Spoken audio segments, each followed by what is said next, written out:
मैंने कहा विश्व शांति मिशन। विश्व शांति मिशन का मतलब है सबको शांति प्रदान करना। और सबको शांति कहां मिलती है? बोले गोविंद के चरणों में बैठकर। यकीन नहीं आता तो जितनी शांति आपको यहां मिलती है उतनी शांति अपने घर में लेकर दिखा दो, मान जाऊं। जो कहोगे सो कर दो। काफी लोगों का फोन आया, ठाकुर जी टीवी पे आनंद नहीं आता, हम सोच रहे हम वहीं आ जाएं। तो ठाकुर जी से क्यों पूछते? आ जाओ, मैंने मना किया है क्या? काफी लोग कहते ठाकुर जी हम बहुत दूर है, कैसे आवे? तो फिर वहीं चिपके रहो। भाई कुछ ना आनंद आए उससे तो बेटर ना कुछ तो लो। यहां आ नहीं सकते तो वहीं पर बैठे बैठे आनंद लो, क्योंकि वहां पर भी आप कृष्ण कथा सुन रहे हैं। और कृष्ण कथा नहीं, आप कृष्ण से प्रेम करने का रास्ता सुन रहे हैं। यही रास्ता है कृष्ण से प्रेम करने का। शांति सबको मिलती है सत्संग में आकर। और इसीलिए विश्व शांति सेवा चैरिटेबल ट्रस्ट के अंतर्गत जगह जगह पर सत्संग किए जा रहे हैं। कभी राम कथा, कभी भागवत कथा, कभी अन्यत्र प्रवचन। अनेक पुराणों पर जो संवाद या बातें, जो सत्संग की बातें होती वो सुनाई जाती, सिर्फ इसीलिए कि हम सबको शांति प्राप्त हो। एक बात बताइए, रिश्तेदारों से शांति मिलती है? बोलिए। धन से शांति मिलती है? मकान से शांति मिलती है? गाड़ियों से शांति मिलती है? पत्नी से शांति मिलती है? पति से शांति मिलती है? पुत्र से शांति मिलती है? पुत्री से शांति मिलती है? किससे शांति मिलती है? बोलिए। जितने भी चीजें मैंने गिनाई हैं वो अशांति का केंद्र है, शांति का नहीं। बोले तो शांति कहां मिलती है? बोले शांति सिर्फ सत्संग में मिलती है। जो एक बार दिल से बैठ गया उसे शांति ही शांति। लेकिन बिनु हरि कृपा, राम कृपा बिनु सुलभ न सोई। जिसके ऊपर गोविंद की कृपा नहीं उसे सत्संग कभी नसीब नहीं हो सकता। कई लोग 60-60 वर्ष के मिलते, ठाकुर जी पहली बार आपकी कथा सुन रहे। अरे भैया तूने तो 60 साल गंवा दिए, लेकिन अब 60 सेकंड भी मत गंवाओ। अब तक जो गंवा दिए उन्हें भूल जाओ, जो बची है उसे बचा लो। हाय माया, लाओ माया, खाओ माया, पहनो माया, इसमें जीवन गया। अब बचा हुआ समय कृष्ण के अर्पण कर दो। धुंधकारी के कर्म की वजह से आत्मदेव बहुत दुखी हुए और आत्मदेव ने सोचा कि इससे तो मैं पहले ही बढ़िया था जब मेरे घर में कोई पुत्र नहीं था। लेकिन अब क्या करें? अब तो एक ही रास्ता है। पिताजी को समझाया गोकर्ण जी महाराज ने, आसारो खलो संसारो दुख रूपी विमोहकम सुतम कस्य धनम कस्य स्नेहवा ज्वलते निशम। पिताजी आप दुख पा रहे हैं उसकी एक वजह, आप इस संसार को अपना समझते हो इसलिए दुखी हो, और जो अपने हैं गोविंद उनको आप अपना नहीं समझते इसलिए भी दुखी हो। एक संसार को बनाने वाले मेरे गोविंद, दो चीजें ना। जो संसार को बनाने वाले श्री कृष्ण हैं वो सुख का सागर, सुख का किनारा है, और जो संसार है वो दुख का किनारा है। और दुख के किनारे पर खड़े होकर सुख के किनारे की उम्मीद रखना ये तो मूर्खता ही है ना। खड़े हो यहां और वहां की उम्मीद, उसे पाने की इच्छाएं इंसान को दुख देती है। संसार में रहकर कोई भी व्यक्ति सर्वथा सुखी नहीं होता। हाँ, संसार को बनाने वाले की शरण में अगर व्यक्ति चला जाए तो व्यक्ति सर्वथा सुखी रहता है। बोलो राधे राधे। राधे राधे। जोर से बोलिए राधे राधे। असार रामा संसार सार भगवत नाम सा। संसार आसार है, सार है तो सिर्फ गोविंद का नाम। बोले क्या करना चाहिए? बोले इसी समय अभी घर छोड़ दो।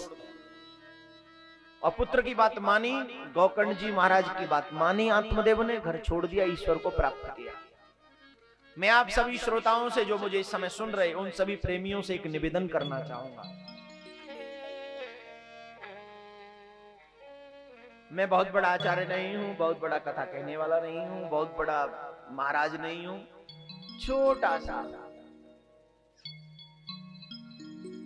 प्रभु के चरणों के कण के बराबर भी नहीं। या जो महान हुए हैं उनके, भगवान की बात छोड़ दो, महान भक्तों के कण के बराबर भी नहीं हूं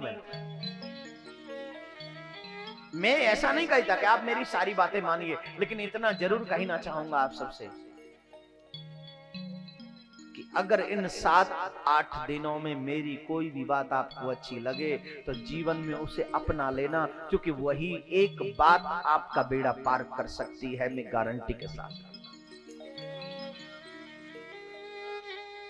वही एक बात आपका बेड़ा पार कर देगी जो आपको यहाँ अच्छी लगे। और इतनी मैं गारंटी से कह सकता हूं कि इन 7-8 दिनों में एक आध बात तो अच्छी कह ही दूंगा। सारी बातें अच्छी ना कहूं तो एक आध तो कह ही दूंगा। और जो आपको अच्छी लगे उसे याद रखना, और जो बुरी लगे उसे भूल जाना। Very simple. बुराई किसी की याद नहीं रखनी चाहिए तो मेरी भी मत रखना, अच्छाई सबकी याद रखनी चाहिए तो मेरी भी रख लेना। तो मेरे प्यारे श्रोताओं, जिस तरह से गोकर्ण की बात को मानकर आत्मदेव ने ईश्वर को प्राप्त किया, वैसे ही आपको भी चाहिए कि आप सभी अच्छी बातों को स्वीकार करके मेरे गोविंद को प्राप्त करो। अब ये जब पिताजी चले गए तो धुंधकारी और बिगड़ गया, मदिरा पान करने लगा, वैश्यागमन करने लगा। अंत में उन्हीं स्त्रियों ने उनको मार दिया। मरने के बाद में प्रेत बन गए। प्रेत बनने के बाद में गोकर्ण जी महाराज से प्रार्थना करने लगे, मेरी मुक्ति करो। अहम भ्राता तुदीयोस्मि धुंधकारी नामता, मैं तुम्हारा भाई धुंधकारी हूं। मरने के बाद प्रेत बन गया तो मेरी मुक्ति करो।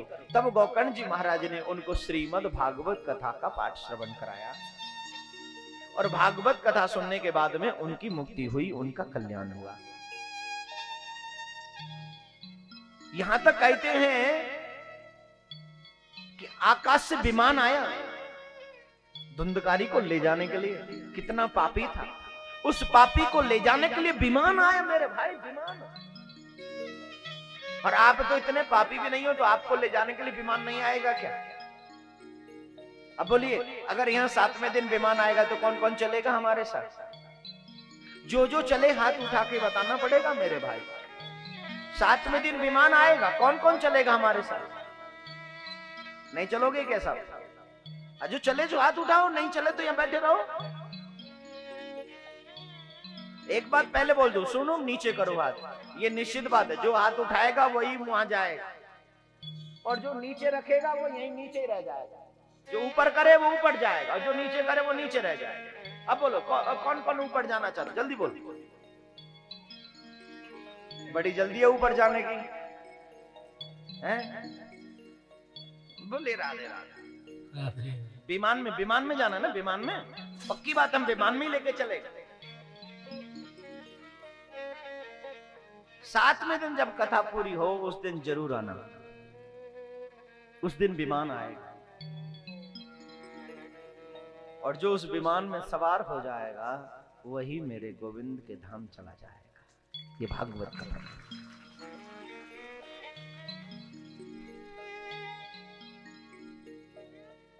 विमान किसको कहते हैं? ये शरीर ही तो विमान है। ये शरीर जो है यही विमान है। विगते माना इति विमाना, जो अभिमान को छोड़ दे, अभिमान के बिना जो शरीर हो वही विमान है। आप अपने शरीर में से अभिमान को निकालकर दूर फेंक दीजिए, आपका शरीर स्वयं विमान बन जाएगा। और गारंटी से कहता हूं, यही विमान आपको मेरे गोविंद के धाम में लेकर जाएगा। न हो तो एक बार करके देखिए। लेकिन कुछ पाने के लिए कुछ खोना पड़ेगा। यहाँ कुछ खोना ही नहीं है, पाना ही पाना है, खोना नहीं। दुनिया के लिए कहते कुछ पाना है तो कुछ खोना पड़ेगा, लेकिन यहाँ खोने की कोई टेंशन ही नहीं मेरे भाई। सिर्फ पाना ही पाना है, मेरे गोविंद का प्यार पाना है, मेरे गोविंद की भक्ति पानी है, मेरे गोविंद का दर्शन पाना। इस बीच में खोया क्या? बोलो तो सही। लेकिन एक बात है, अभिमानियों को अभी भी समझ में नहीं आएगी। जो संसार से प्रेम करने वाले हैं उन लोगों की समझ से परे है ये बात। जो संसार को छोड़कर संसार को बनाने वाले से प्रेम करते, उनकी समझ में आ जाते।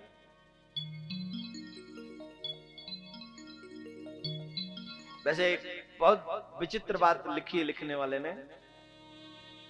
दुनिया बनाने वाले क्या तेरे मन में समाई, और काहे को दुनिया है। सुना है आपने? नहीं सुना? नहीं सुना? अब मुझे एक बात समझ नहीं आती, अगर वो दुनिया न बनाता तो ये लिखता कैसे? अगर उसकी दुनिया नहीं बनती तो ये लिखते कैसे? लेकिन मैं एक बात तो निश्चित कह सकता हूं, इसके जो बाद के शब्द है ना वो बहुत अच्छे हैं। ये जो माटी के पुतले हैं ना, इनके चेहरे बहुत गोरे और मन उतने ही काले, बहुत काले। इतनी समझो काले को पूरी पोत पोत के पोतली है। चेहरा जितना वाइट, मन उतना ही ब्लैक। औरों को तो छोड़ो, अपनों को भी नहीं बख्शते आज के लोग। भाई भाई में सबसे बड़ी दुश्मनी चलती है, एक दूसरे के शत्रु बने बैठे हैं हम लोग।